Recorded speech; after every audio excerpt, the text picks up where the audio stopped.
My name is Brent Ackers with Cantek, and next to me we have our Cantek CN600 CNC dovetail machine.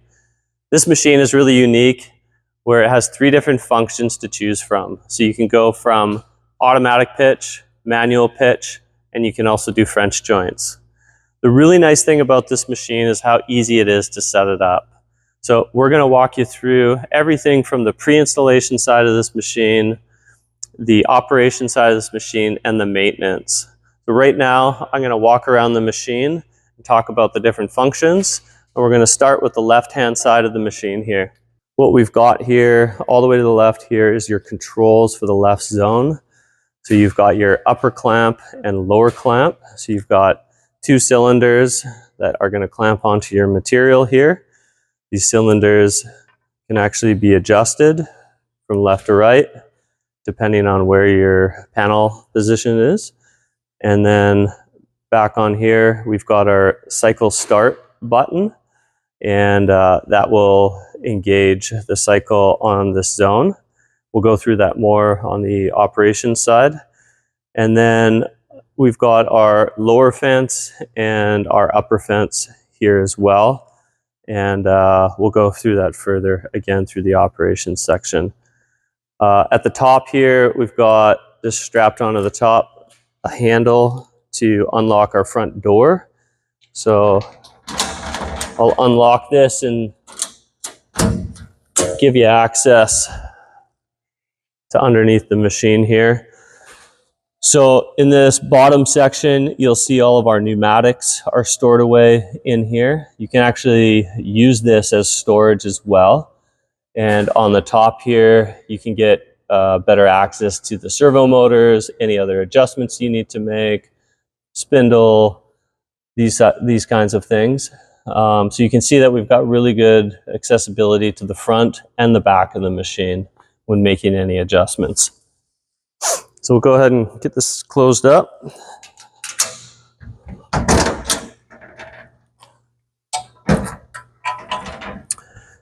And on the right hand side, we've got another key that will give us access to the electrical panel. As far as operations go, the left and the right hand side are absolutely mirrored. So any controls you have on the left, the exact same ones are going to be on the right. If we move over here to our control panel, we've got our HMI control, our touchscreen control. We've got a sign on here. It's a really important sign. What it's doing is asking you to remove a fixed plate. It's a safety plate that stops the spindle from moving from left to right during shipping. So I'll go through that with you as well as far as how to remove that. And the other 3 things to note on the front here is you've got your control to turn on and off your control power. You've got an alarm light that if your machine's in a state of alarm, then this light will turn on. And then of course your emergency stop. So you can push that in to engage it and twist it clockwise to disengage it. And last, for the front of the machine, I'll just open up the electrical panel here. So all of your electrical and electronics are accessed in this panel. When your electrician comes to start up your machine and connect the power, he may want to see the electrical drawings. So we tuck these away in the panel here. We also include some spare fuses as well that are in here. And again, you can find those just tucked away on the right here. So we'll close up this panel and then we'll move on to the back of the machine.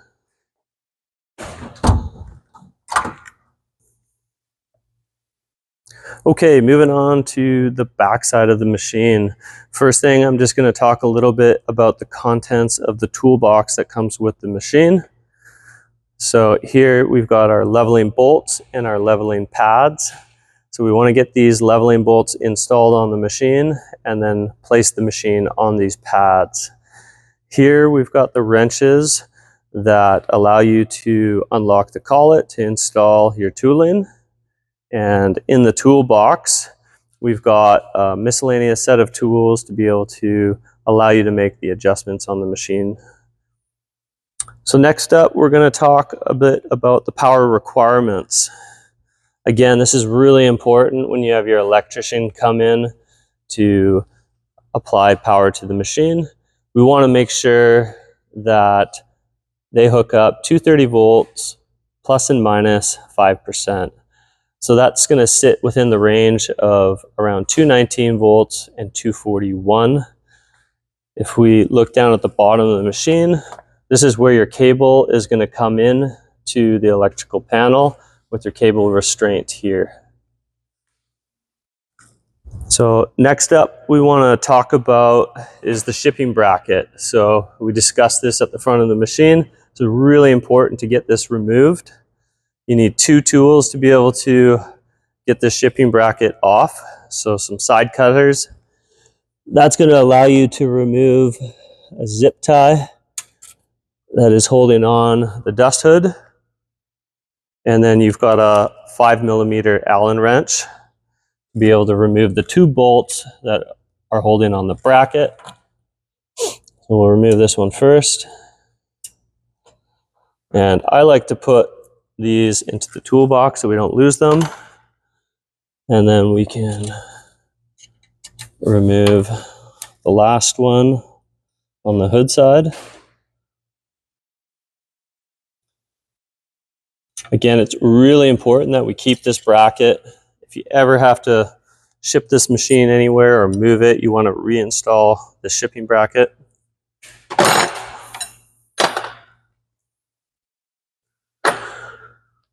So here you can see we've got our dust hood for the main spindle.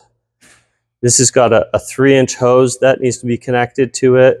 You're looking at around 250 CFM that is required for the 3-inch hose.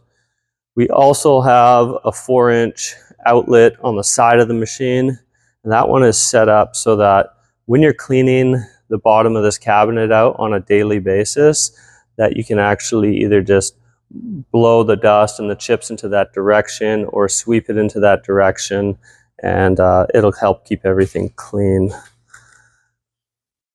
Next thing we want to talk about, the air going to the machine. Again, really important that you got clean, dry air going to the machine. These machines, they require an air dryer. All of our machines require an air dryer. And here you'll notice that there's a valve. So when you first apply air to this machine, the valve in the down position is off. And if you move it up, it turns the air on into the on position. And that's about it. Okay, so now that you got the power, air, and dust collection connected to your machine, we want to go over to the disconnect and turn the power on. So at this point, we want to disengage the emergency stop. We want to turn that in a counterclockwise direction and turn on the control power. Our touchscreen will start booting up, and you can hear that our central lubrication pump is engaging. At this point, I'm going to run you through the main page. So first up, we're going to go through the alarm page. If we engage the e-stop, you'll see it shows up on the list of alarms, and our light is also on as well, notifying us that we have an alarm. If we disengage it and hit reset, then that alarm will go away and we continue on with operation. Next up, we've got our I/O page, so that's our input and output page. And on here, this just tells us what items are engaged. So for instance, if I turn on the upper clamp, you can see that it's engaged over on the left here. If I disengage it, it'll go away. So this really helps with troubleshooting if you're trying to figure out if something's operational or not. Next over, we've got the operation mode. So we're going to go through all of this in depth, but we've got a automatic pitch, manual pitch, and a French joint. Those are the three options that we're going to go through. And then we have some choices between a couple languages and then our home button. So at the beginning of each day, you're going to engage the home button. And what this is the spindle is going to go to the home position. And once it stops flashing, then you're good to go. So at this point, we can go through the setup of the machine.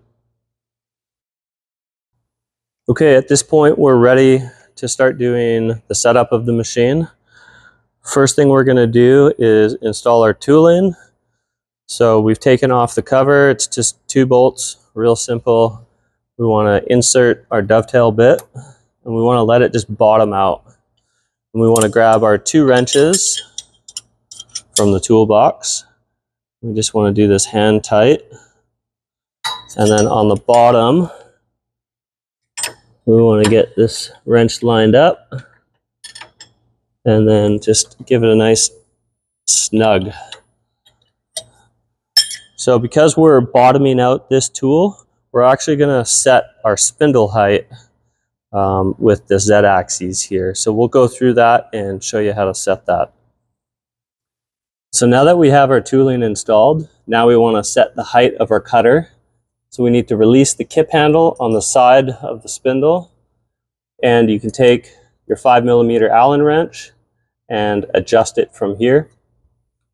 On the counter, we're currently reading 10mm, so that is the value that we're going to enter into the control once we start going through the operation.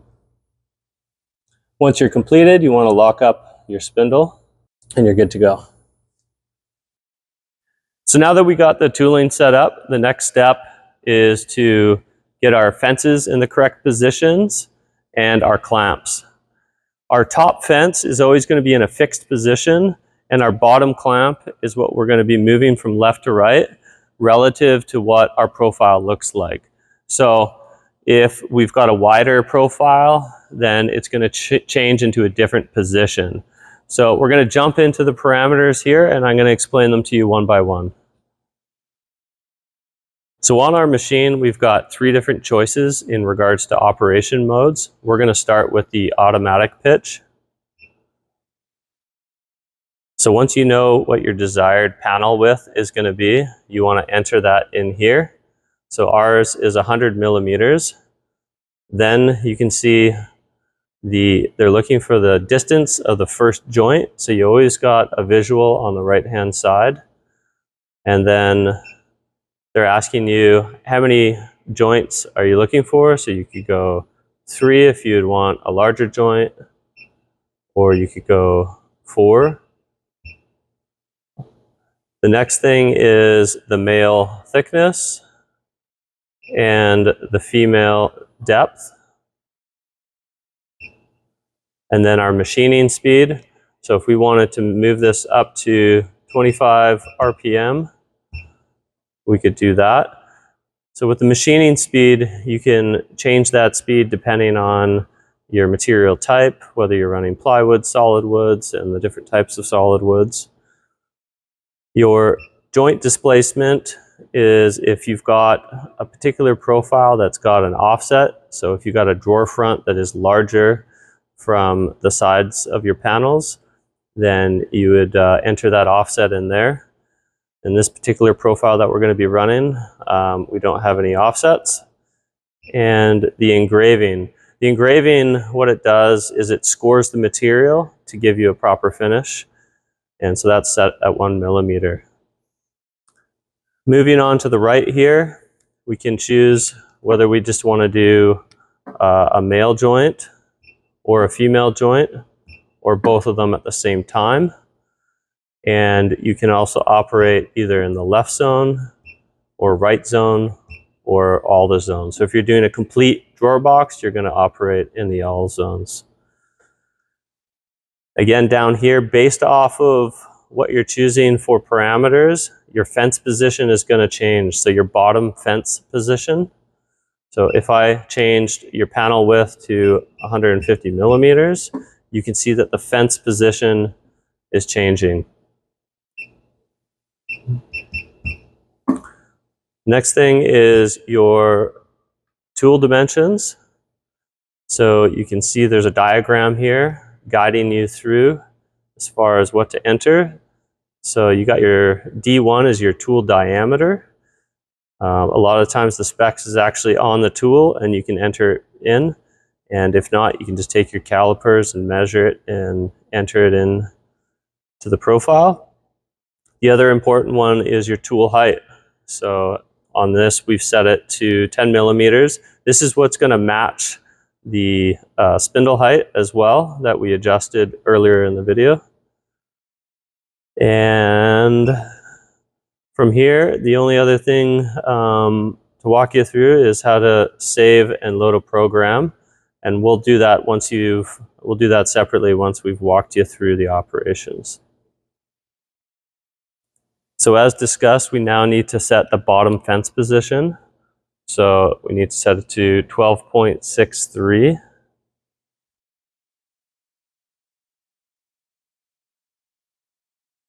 So now that we've got that position set, we're going to move on to positioning our clamps and installing the chip breaker block. So now we can adjust our clamping cylinder into position. All four of them can be adjusted with the kip handle. Once we've got that in position, we're going to put our chip breaker block in. What this does is it avoids any blowout on the leading and trailing edge. We're going to take a single bolt and get it fastened. Got the nut and the washer on the back side.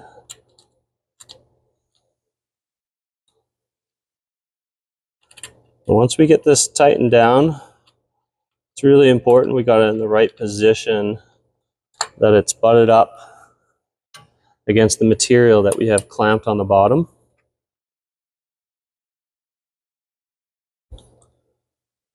And once you've got that tightened down, we're ready to run our first material. Okay, so now we're at the point where we can run a test piece just to make sure that everything's dialed in. So I've got some material clamped onto the right zone, and we're going to go ahead and test it, and we're going to see how tight the joint is and to ensure that the offset is correct. So I'm going to turn on my dust collection, press cycle start.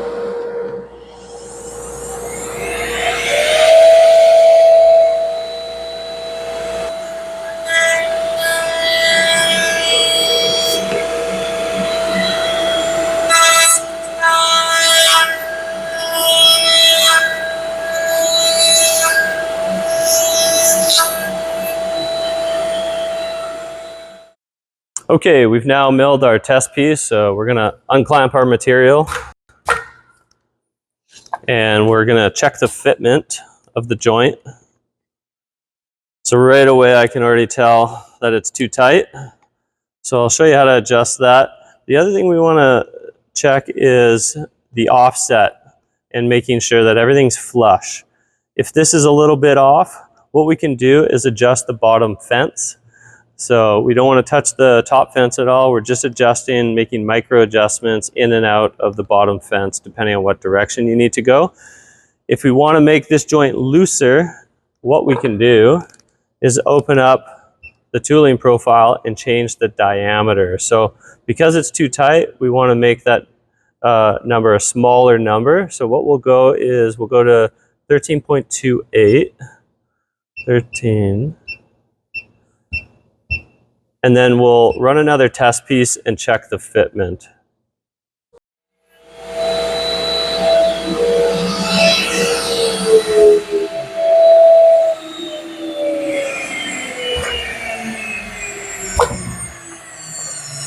So after making the change to the tool diameter, we can check the fitment again. And I can already tell that now we've got an absolutely perfect fit.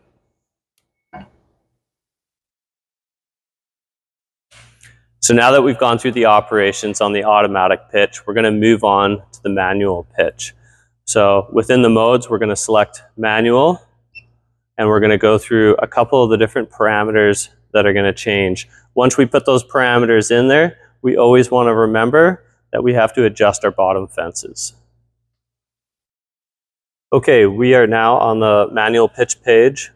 I'm going to walk you through the different parameters and how this is different from the automatic. So the big difference is you have a lot more control in regards to where your tenons are placed. So you can control the distance of the first joint, you can control the distance between your pitch, and if you had a feature like a dado or another type of feature that you wanted to avoid, you have the manual ability to be able to move the position of your different joints. So outside of that, these other features like the male thickness, female depth, machining speed, those can all be changed, but more or less it's the same functionality. The only two functions or parameters that are different are your first joint and your pitch. The one thing I'll remind you that you need to remember is that the fence position, every time you change the parameter, the fence position will also change. So you physically have to change the fence position when that happens. So right now we're set up in the right zone. We're going to run some material and see what the results look like. Okay, we now have our material loaded and we've changed the fence position and we're ready to go. I'm going to turn on our dust collection. We're going to press cycle start.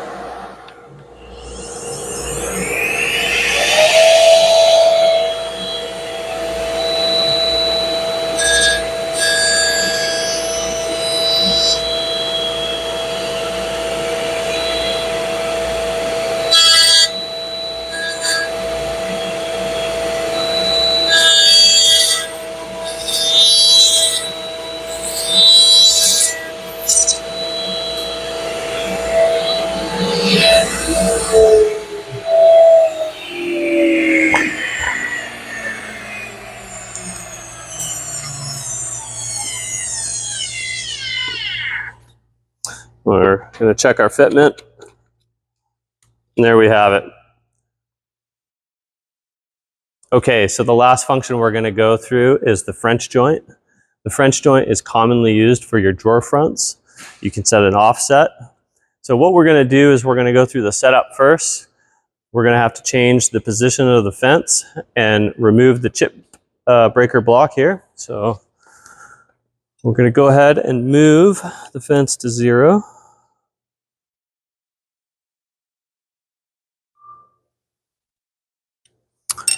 And we're going to remove the single bolt that holds on the chip breaker block.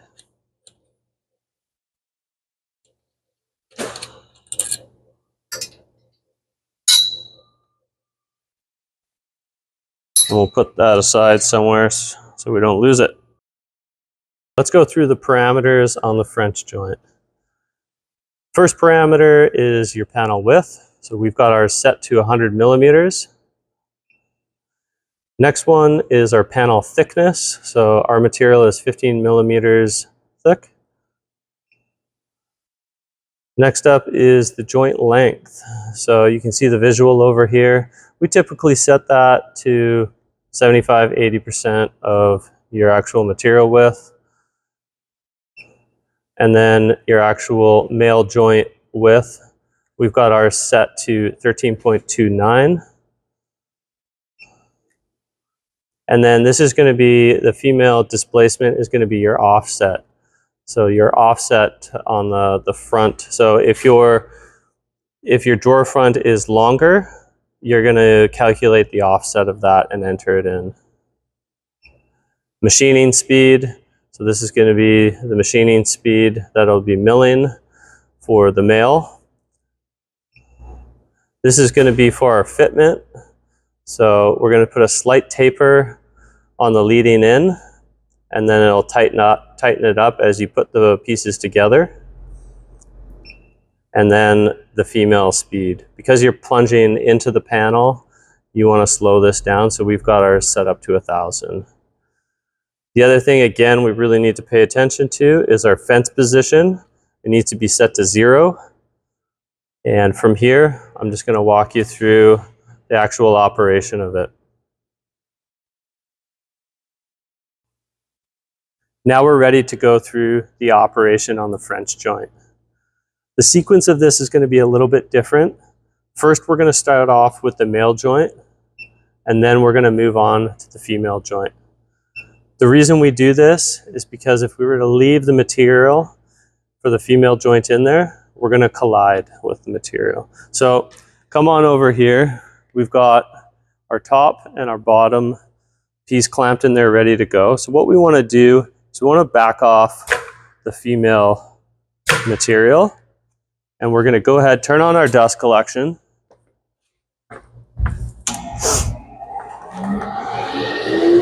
Press cycle start.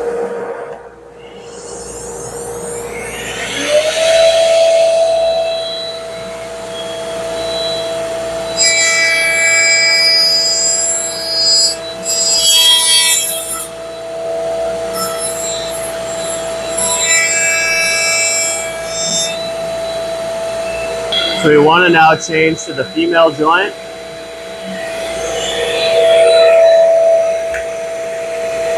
We're going to re-reference.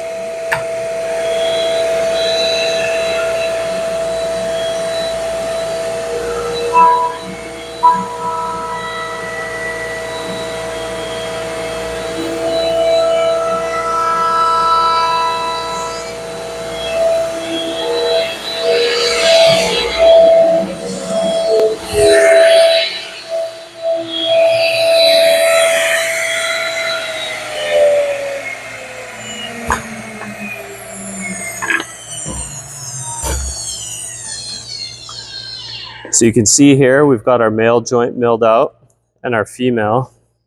And we'll just go through the assembly. It should just slide right in there, nice and tight.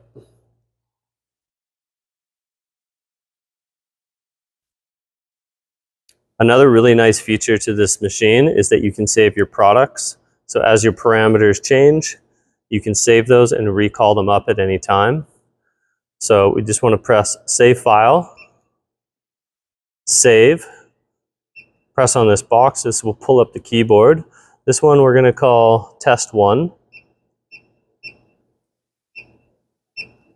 We want to press Enter and OK to confirm.